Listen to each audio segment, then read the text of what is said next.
on from today. Could I just ask, today is the last day of the campaign. How do you feel about your odds come Friday? I feel confident.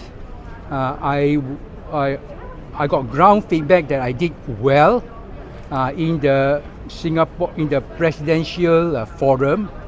My message came through, and I'm also glad that my two opponents are now discussing between themselves the problem that they face. So I'm out of that discussion. So I can focus my time on how to reach out to the people on what is important to them. And what is important is we should have an independent president, independent of the establishment, and we should also address their real concerns on the cost of living, jobs, and cost of housing.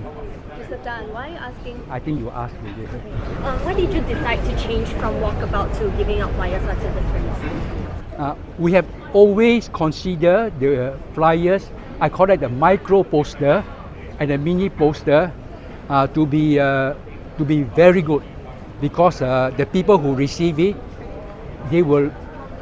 I hope they find it so attractive that they will keep it as a souvenir. So they can tell their grandchildren, in 2023, I voted for Mr. Tan, and there's a poster to remind them. So the micro poster has been our key strategy, which is why we wanted to spend the effort to distribute them to as many people as possible. Mr. Tan, why are you asking counting agents to collect voting data?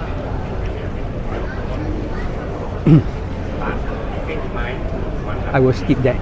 Mr. Tan, Judith from Straits Times.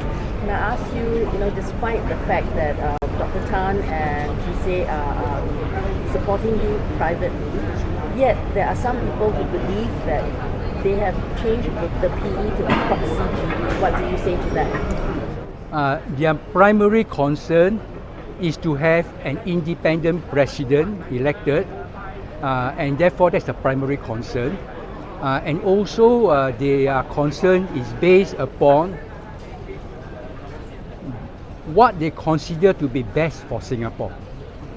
What's best for Singapore? That Singapore needs an independent president to do what I mentioned, to ensure that the requests for approval on the president are made with an independent mind and in the interest of the people of Singapore. Mr. Tan Yunzo from Zaobao.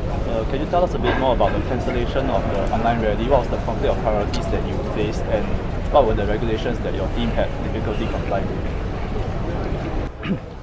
with? The conflict of the priority is that to organize an online rally, it takes a lot of time to do all the various coordination, get the supporters to come, get the speakers, and also get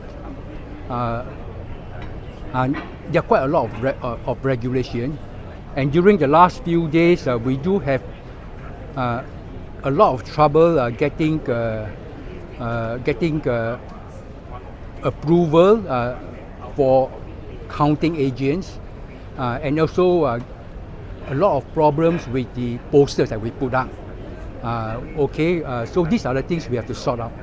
So just to be sure, it's on your own part that you decided to cancel, not because the ELD approached you? Yes, it's on my own part.